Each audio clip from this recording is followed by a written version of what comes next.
Au cœur d'une ville animée vivait un homme nommé Alex, connu pour son dévouement inébranlable à aider les autres. Amis et voisins cherchaient souvent ses conseils, et Alex ne refusait jamais personne. Sa vie, apparemment remplie de sens, était un témoignage des vertus de la gentillesse et de l'altruisme. Pourtant, sous son apparence altruiste, Alex luttait contre un sentiment croissant d'épuisement et de ressentiment. Un soir, alors que le soleil se couchait à l'horizon, baignant la ville d'une teinte dorée, Alex se retrouva à réfléchir aux paroles des philosophes stoïciens qu'il avait récemment découverts. Il se souvenait du conseil de Marc Aurèle: « Le bonheur de ta vie dépend de la qualité de tes pensées. » Cette sagesse incitait Alex à équilibrer sa compassion avec un soin de soi rationnel, un équilibre qu'il trouvait de plus en plus difficile à maintenir. Le point de bascule d'Alex est survenu lorsque son amie proche, Sarah, a contacté en détresse. Elle était submergée par le travail et des problèmes personnels, cherchant à nouveau le soutien d'Alex. Bien qu'épuisé, Alex ne pouvait pas refuser. Cependant, cette fois, en écoutant les malheurs de Sarah, il ressentit une pointe de ressentiment. Il réalisa qu'il avait négligé son propre bien-être, priorisant les besoins des autres avant les siens.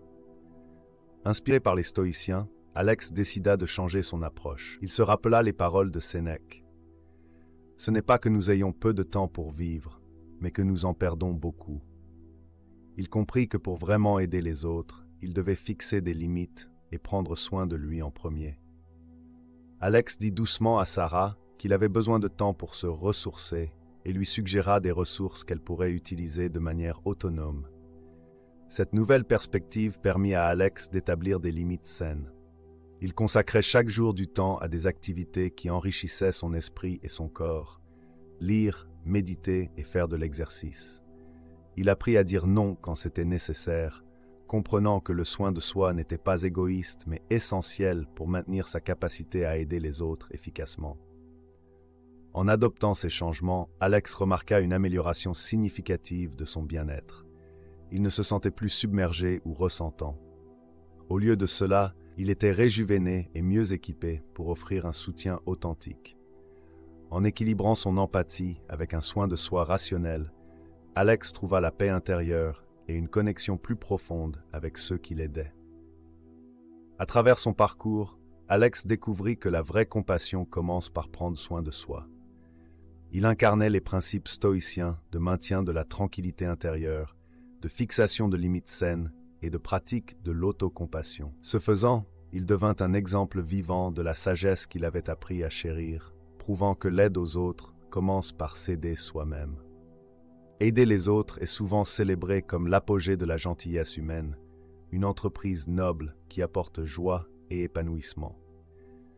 Cependant, que se passerait-il si cet acte désintéressé pouvait parfois causer des dommages involontaires, non seulement à nous-mêmes, mais aussi à ceux que nous visons à aider? Marc Aurèle, un philosophe stoïcien éminent, a réfléchi que la qualité de vos pensées détermine le bonheur de votre vie. Cette sagesse nous encourage à équilibrer la compassion avec un soin de soi rationnel, un équilibre qui peut être étonnamment difficile à maintenir. Aujourd'hui, nous explorerons les aspects moins connus de l'altruisme, révélant 13 façons surprenantes dont aider les autres peut potentiellement vous nuire. De l'épuisement émotionnel à l'érosion des limites personnelles, ces idées remettront en question votre compréhension de la gentillesse. Restez à l'écoute, car comprendre ces pièges cachés pourrait être la clé pour soutenir les autres plus efficacement, tout en prenant soin de vous. Si vous appréciez notre contenu, veuillez vous abonner et ne manquez aucune partie de cette vidéo. Chaque aperçu est crucial. Dans les enseignements stoïciens, en particulier ceux de Marc Aurèle, il y a un accent profond sur la nécessité du soin de soi. Marc rappelait fréquemment à ses disciples que pour aider les autres efficacement, il faut d'abord assurer sa propre santé et son bien-être. Il a noté célèbrement que la détresse causée par des facteurs externes est due à notre perception de ceux-ci, que nous avons le pouvoir de changer à tout moment. Cette citation souligne la croyance stoïcienne en le maintien de l'équilibre interne et de la rationalité, surtout lorsque nous nous étendons pour aider les autres. Syndrome du martyr. Lorsque nous priorisons constamment les autres sur nous-mêmes, nous risquons d'épuiser nos réserves émotionnelles. Le coût psychologique du syndrome du martyr peut se manifester par l'épuisement, le ressentiment et des sentiments d'inadéquation. Sénèque a beaucoup écrit sur les dangers de se surmener et l'importance de fixer des limites, conseillant que le problème n'est pas la brièveté de la vie, mais le gaspillage de celle-ci. Dans le contexte de l'aide aux autres, cette sagesse parle de la nécessité de l'équilibre, en veillant à ce que nos efforts ne se fassent pas au détriment de notre santé mentale. Jongler constamment avec les besoins de la famille, des amis et des collègues, tout en négligeant le soin de soi, conduit à l'épuisement émotionnel.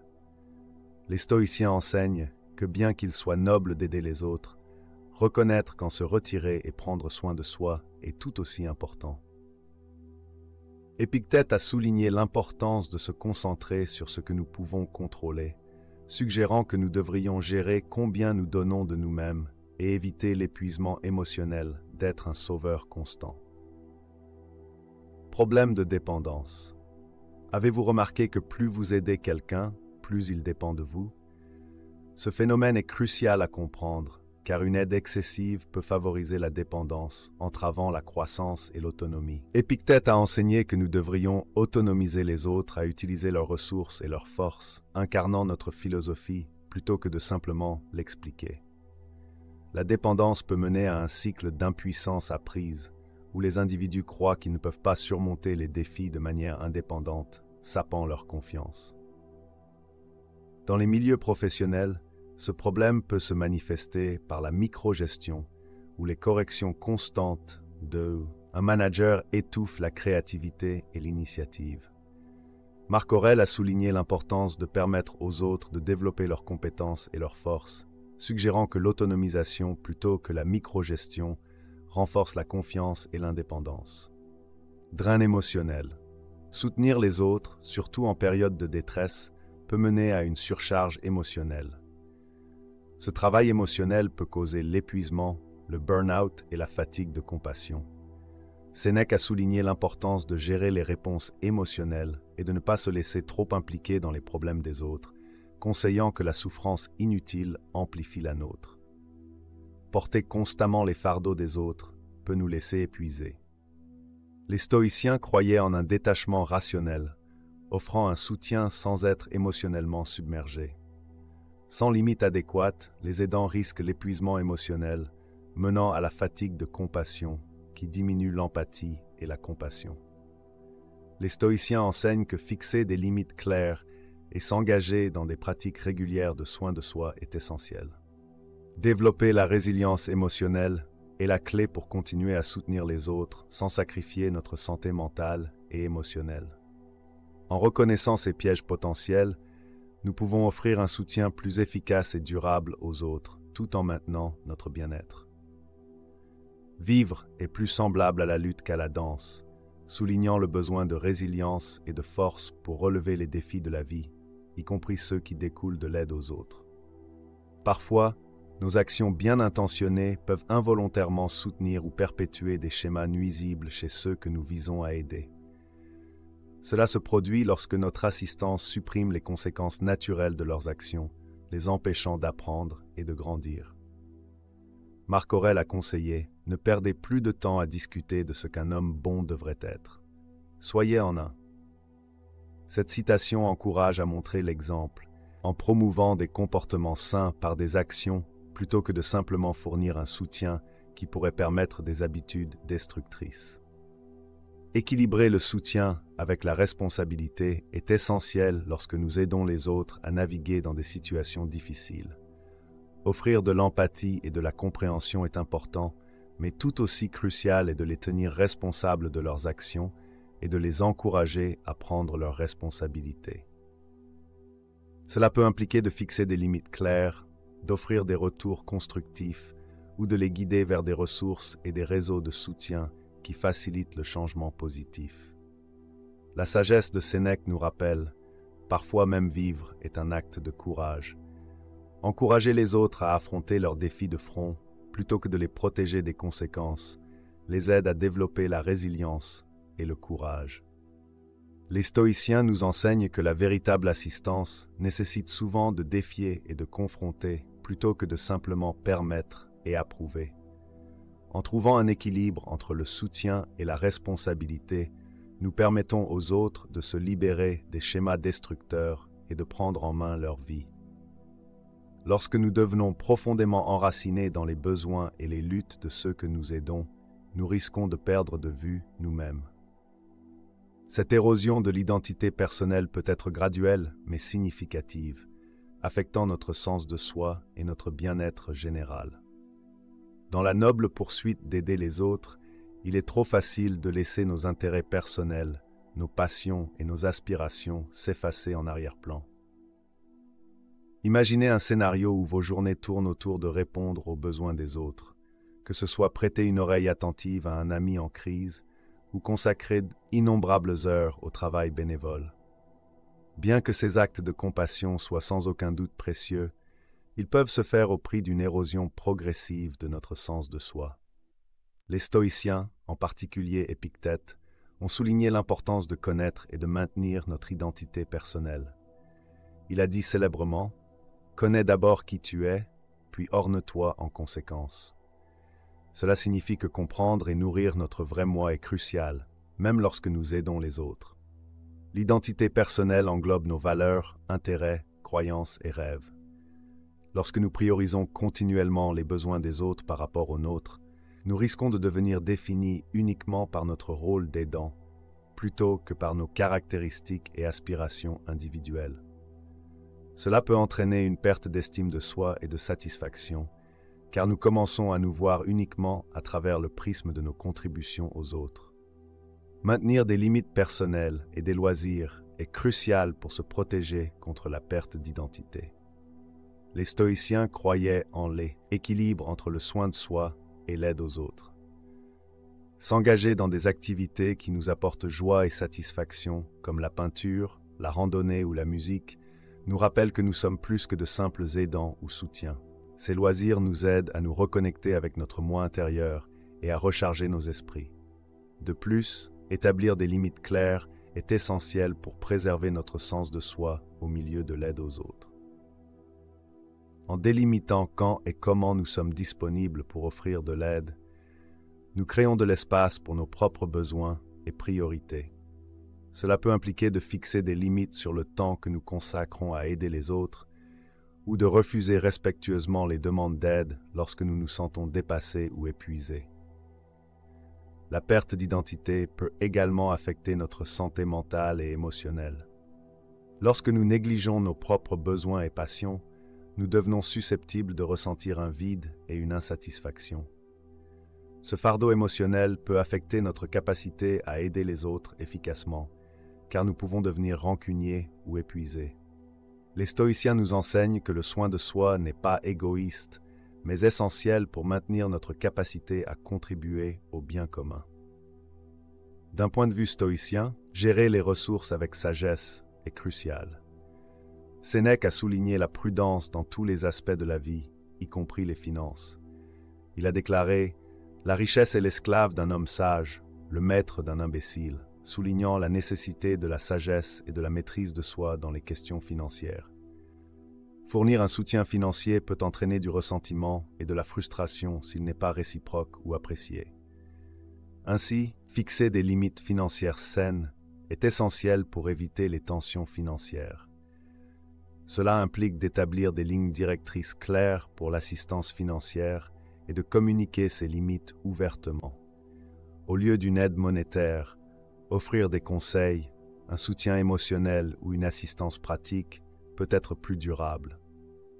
En reconnaissant que nous ne pouvons pas résoudre les problèmes financiers de tout le monde, nous devrions nous concentrer sur l'autonomisation des autres pour qu'ils deviennent autosuffisants.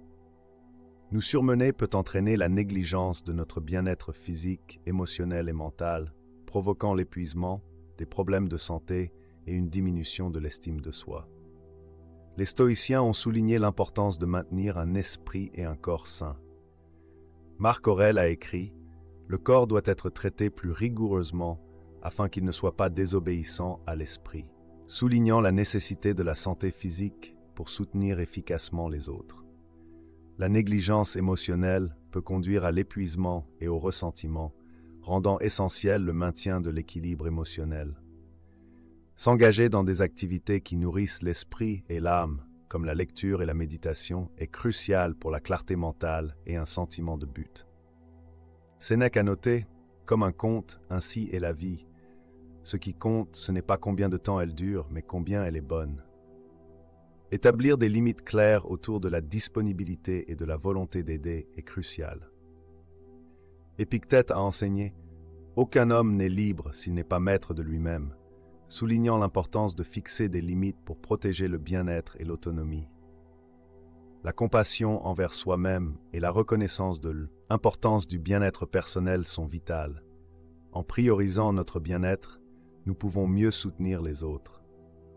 Les sentiments de ressentiment peuvent surgir lorsque notre aide n'est pas réciproque ou appréciée. Sénèque a souligné l'importance de maintenir la tranquillité intérieure et de ne pas laisser les circonstances extérieures troubler notre paix. Gérer ces sentiments implique de pratiquer l'empathie, de comprendre les perspectives des autres et de s'engager dans une communication honnête. En reconnaissant et en traitant nos sentiments, nous pouvons libérer le ressentiment et maintenir le bien-être émotionnel. En résumé, équilibrer l'empathie avec les soins personnels, fixer des limites saines et cultiver la résilience. Cette approche nous permet d'offrir un soutien authentique sans sacrifier notre bien-être. Les stoïciens nous enseignent que notre tranquillité intérieure est primordiale et que maintenir cet équilibre nous permet de continuer à offrir un soutien aux autres sans compromettre notre propre bonheur. Dans les relations personnelles, le fait d'aider constamment les autres peut créer un déséquilibre où un partenaire ou un ami peut se sentir négligé ou sans importance. Imaginez un scénario où un partenaire passe la majorité de son temps et de son énergie à aider des amis ou des collègues, laissant son conjoint se sentir mis de côté malgré ses meilleurs efforts pour être solidaire. Ce déséquilibre dans l'attention et les priorités peut semer les graines du ressentiment et de l'insatisfaction dans la relation.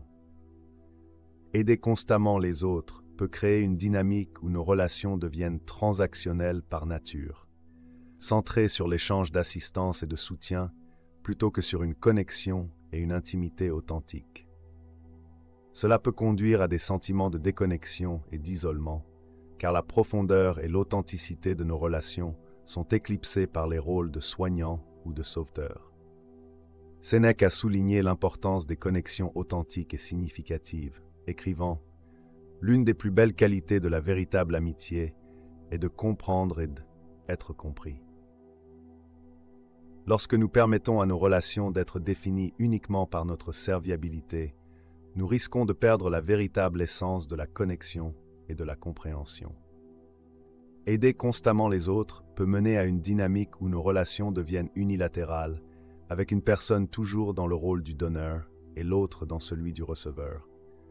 Ce déséquilibre peut créer une dépendance qui sape l'égalité et la réciprocité essentielles aux relations saines.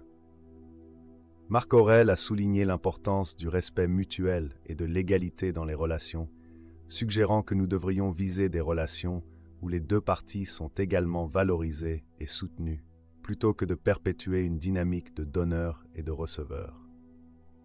Pour maintenir des relations saines, il est essentiel de privilégier des interactions de qualité avec nos proches, sans distraction ni obligation extérieure. Cela peut impliquer de réserver du temps dédié à des activités et des conversations significatives qui renforcent le lien et l'intimité dans la relation. Cultiver l'empathie et la compassion dans nos relations peut aider à combler le fossé entre notre désir d'aider les autres et notre engagement à nourrir des connexions significatives. En écoutant activement les besoins et les préoccupations de nos proches, nous créons un environnement de soutien où chacun se sent vu, entendu et valorisé. Épictète a conseillé « Nous avons 2 oreilles et une bouche afin que nous puissions écouter 2 fois plus que nous parlons. » Cette sagesse souligne l'importance de l'écoute active et de l'empathie dans la construction de relations solides et saines.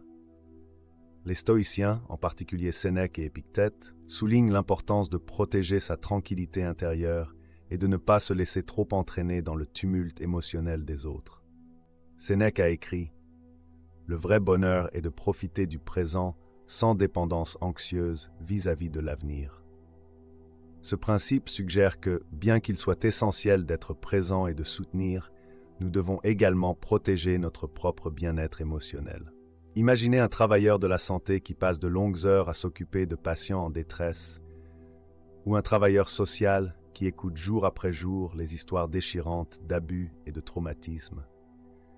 Bien que leurs intentions puissent être d'offrir un soutien et d'alléger la souffrance, l'exposition incessante à la douleur des autres peut avoir un impact significatif sur leur propre bien-être. La sagesse de Marc Aurèle souligne la nécessité de se concentrer sur ce que nous pouvons contrôler, nos réactions et notre état émotionnel, pour nous protéger des effets néfastes de la fatigue de compassion. Développer des techniques pour combattre la fatigue de compassion et favoriser la résilience est essentiel pour ceux qui exercent des professions d'aide. Une stratégie efficace consiste à pratiquer régulièrement des rituels de soins personnels qui reconstituent et rajeunissent nos réserves émotionnelles. S'engager dans des activités qui nous apportent joie et relaxation, comme la méditation, l'exercice ou passer du temps dans la nature, aide à restaurer notre équilibre émotionnel. Chercher du soutien auprès de pairs, de mentors ou de professionnels de la santé mentale peut fournir une bouée de sauvetage vitale pour ceux qui luttent contre la fatigue compassionnelle. Partager nos expériences et nos vulnérabilités avec d'autres qui comprennent les défis uniques des professions d'aide peut offrir du réconfort, de la validation et des conseils. Fixer des limites saines et pratiquer l'autocompassion sont cruciaux pour préserver notre bien-être face à la fatigue compassionnelle. Apprendre à reconnaître nos propres limites et dire non lorsque c'est nécessaire nous permet de prioriser nos propres besoins et de prévenir l'épuisement. Cultiver un état d'esprit de détachement rationnel peut nous aider à maintenir notre résilience émotionnelle, nous permettant d'offrir un soutien aux autres sans compromettre notre propre santé mentale et émotionnelle. Les stoïciens enseignaient que bien que nous devions prendre soin des autres, nous ne devons pas laisser leur souffrance nous submerger. Épictète conseillait « Faites le meilleur usage de ce qui est en votre pouvoir et acceptez le reste tel qu'il arrive. » Ce principe nous encourage à nous concentrer sur ce que nous pouvons contrôler, nos actions et nos réponses, et à accepter ce que nous ne pouvons pas changer. En pratiquant le détachement rationnel, nous pouvons offrir un soutien sans être émotionnellement submergés.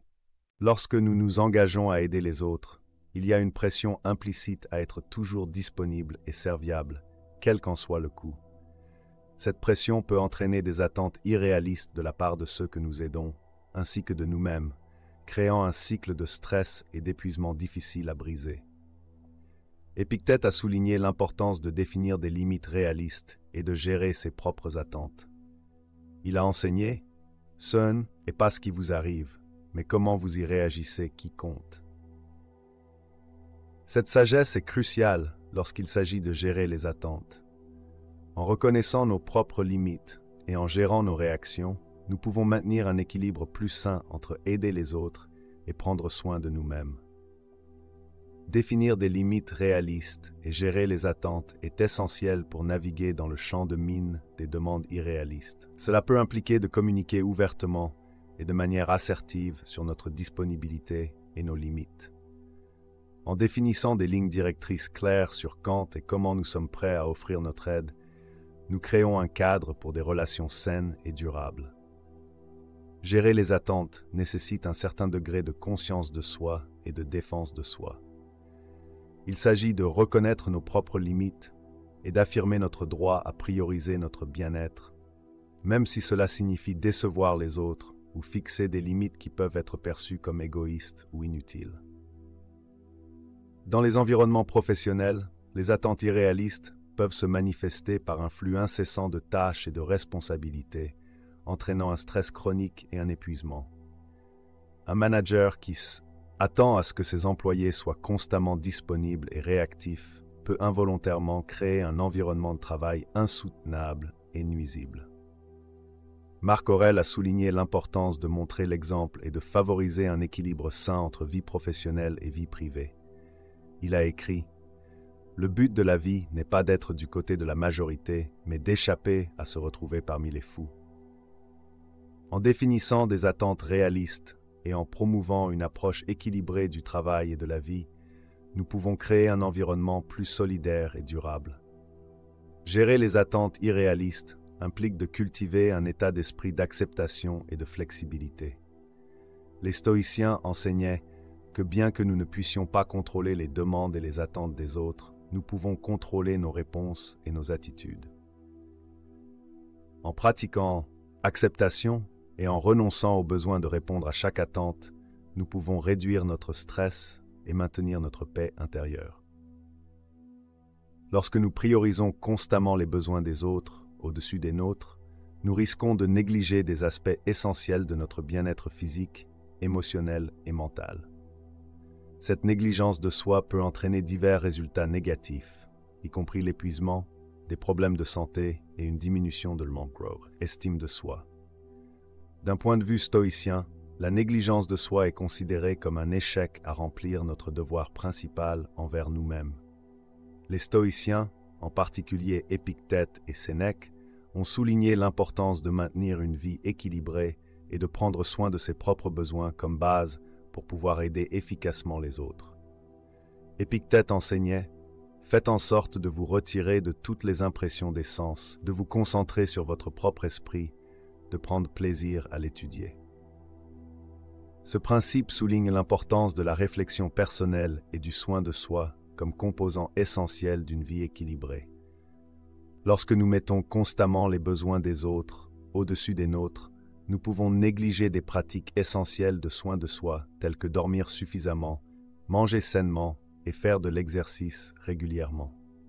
Avec le temps, ce comportement peut avoir des conséquences sur notre santé physique, entraînant fatigue, maladie et même des conditions chroniques. Émotionnellement, l'auto-négligence peut conduire à des sentiments d'épuisement, de ressentiment et de burn-out. Lorsque nous donnons constamment aux autres sans reconstituer nos propres réserves émotionnelles, nous pouvons devenir submergés et sous-estimés. Les stoïciens ont souligné l'importance de l'équilibre émotionnel et du soin de soi. Sénèque conseillait « Vous devez vivre pour un autre si vous souhaitez vivre pour vous-même ». Cette sagesse met en lumière l'interdépendance du soin de soi et de la capacité à prendre soin des autres efficacement. Le bien-être mental est un autre aspect critique qui souffre lorsque nous négligeons nos besoins personnels. Se concentrer constamment sur les autres peut laisser peu de place pour des activités qui nourrissent notre esprit et notre âme, comme la lecture, la méditation ou la pratique de loisirs. Ces activités sont essentielles pour maintenir la clarté mentale et un sens du but. Les stratégies pour prioriser le bien-être personnel tout en aidant les autres sont essentielles pour maintenir un équilibre sain.